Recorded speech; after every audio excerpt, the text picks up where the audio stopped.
ziua, dragii mei, și bine ați venit în bucătăria mea, Elena Cuisine. Astăzi pregătim o pască fără aluat.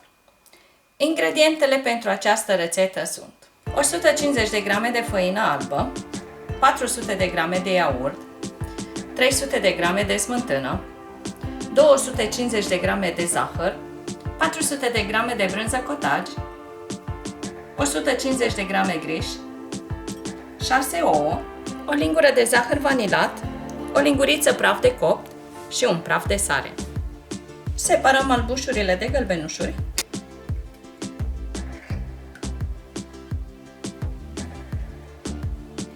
Albușurile le pun în bolul unui robot de bucătărie, pun și praful de sare și am să folosesc jumătate din cantitatea de zahăr. Mixez albușurile.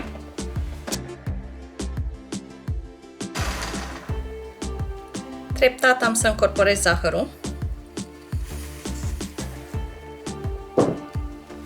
Doar jumătate din cantitatea de zahăr.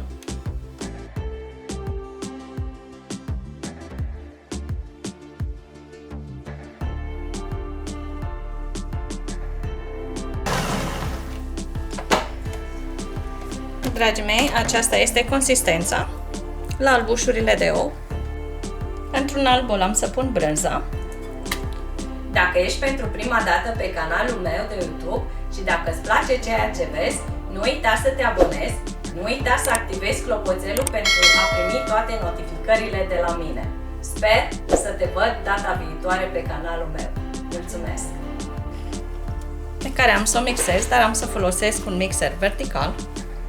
Am să pun și restul de zahăr, gălbenușurile de ou, zahărul vanilat, iaurtul, smântâna. În continuare folosesc mixerul. Încorporez și grișul.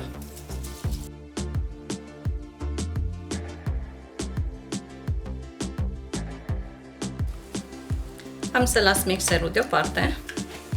Am să folosesc un tel. Încorporăm și făina, praful de copt,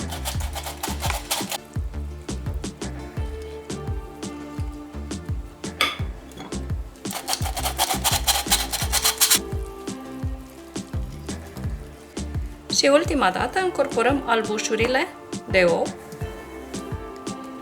dar și acestea le incorporăm treptat. Amestecăm de jos în sus, pentru a nu elimina aerul din albușuri. Și la fel am să-mi continui până când am să termin de incorporat toate albușurile.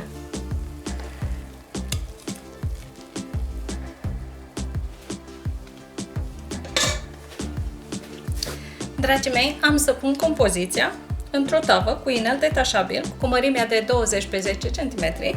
La bază am tapetat-o cu hârtie de copt. Pe baza pereților am să folosesc un spray și am să sprayez.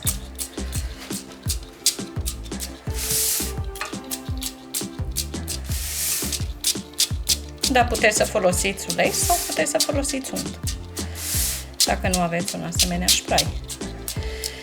Nu este nicio problemă.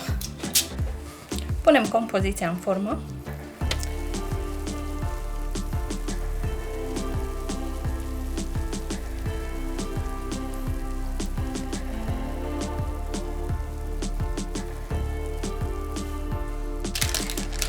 Batem puțin forma de masă.